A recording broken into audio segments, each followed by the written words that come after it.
de personnes. Son enclos abritait des troupeaux de vaches, des chèvres, et même quelques paons.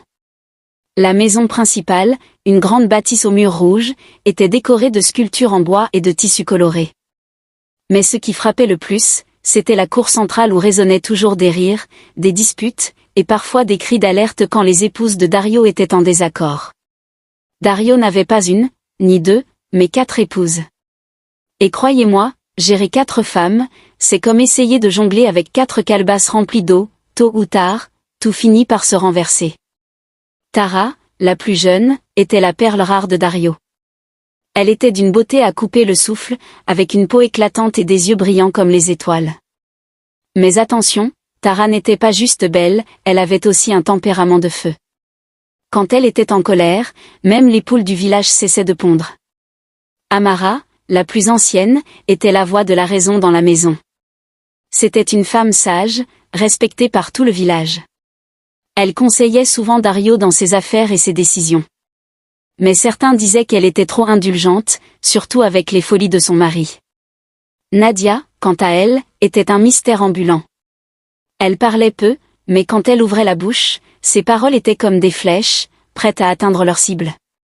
Jalouse et calculatrice, Nadia passait son temps à observer, à écouter, et parfois à semer quelques graines de discorde ici et là.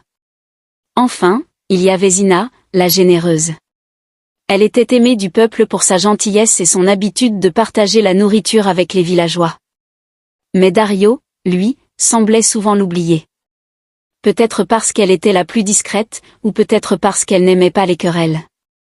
Maintenant, imaginez ces 4 femmes sous le même toit.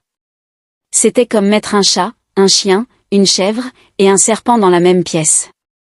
Certains jours, tout se passait bien. Mais d'autres jours, c'était la guerre, et le pauvre Dario se retrouvait au milieu du champ de bataille, essayant tant bien que mal de calmer tout le monde. Dario avait une habitude qui agaçait ses épouses, il changeait souvent ses préférences.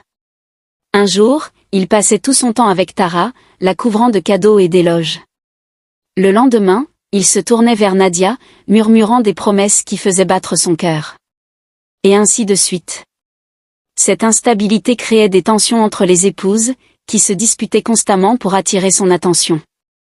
Mais ce qui allait vraiment mettre le feu aux poudres, c'était l'arrivée de la sœur de Tara, une jeune femme nommée Sira.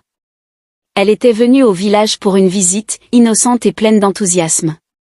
Mais dès qu'elle mit les pieds dans la maison de Dario, tout changea. Tara, qui était déjà jalouse par nature, remarqua que Sira semblait passer beaucoup de temps avec Dario.